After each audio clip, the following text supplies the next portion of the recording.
issue a little later on in the bulletin. Well, in fact, staying then with unemployment, a Save SA Smelters says 80,000 more jobs are on the line in the sector in coming months. That's if government fails to impose a tax on the export of raw ore, as announced last October. Newzroom Africa's Pilani Pachadi takes a look. It was in October last year when President Cyril Ramaphosa delivered his economic reconstruction and recovery plan. In it, he announced measures to support the domestic ferrochrome industry. Among the measures would be an export tax on chrome ore. But since that time, no announcement has been made on when that tax will be imposed. Indonesia previously implemented a 100% tax on the export of raw ore, and within 3 years, the country overtook South Africa to be the world's biggest ferrochrome producer behind China. Now, South Africa held the pole position for many years.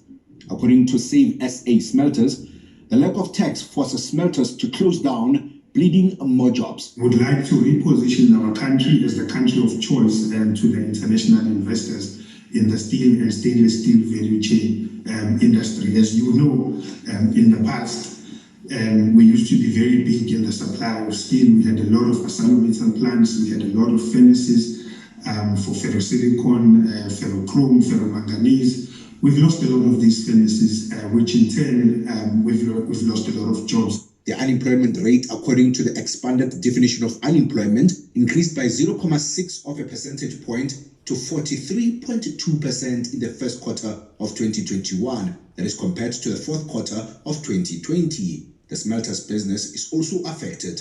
One of those who lost their jobs is Hadifele Mokhabudi. He says the government's introduction of the tax could see him and his colleagues reclaiming their jobs.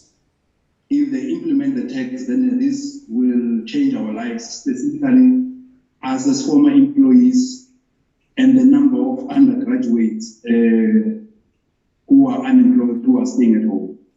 The CEO of the Richards Bay Alloys, Andries van Heerden, says by delaying the tax imposition, government is possibly missing out on a 15 billion rand income stream. He adds that UG2 and LG6 minerals should be taxed at 80% and 20% respectively. By quickly implementing a policy like this, which is not difficult to do, which will be governed by Treasury and SARS, of course, one could create, as you rightly said, billions of rand of tax revenue. We all know how that is needed in South Africa following the pandemic and the negative growth that we've seen in the country. But apart from that, we would potentially create another 3,000 immediate jobs in South Africa, just starting up idle capacity, and possibly another 8,000 to 9,000 indirect jobs in South Africa as well.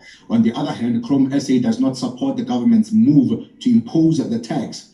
In a written response to Newzroom Africa, the organization says from what it has observed and understood, the government's initiative to impose a tax on chrome ore export has stalled.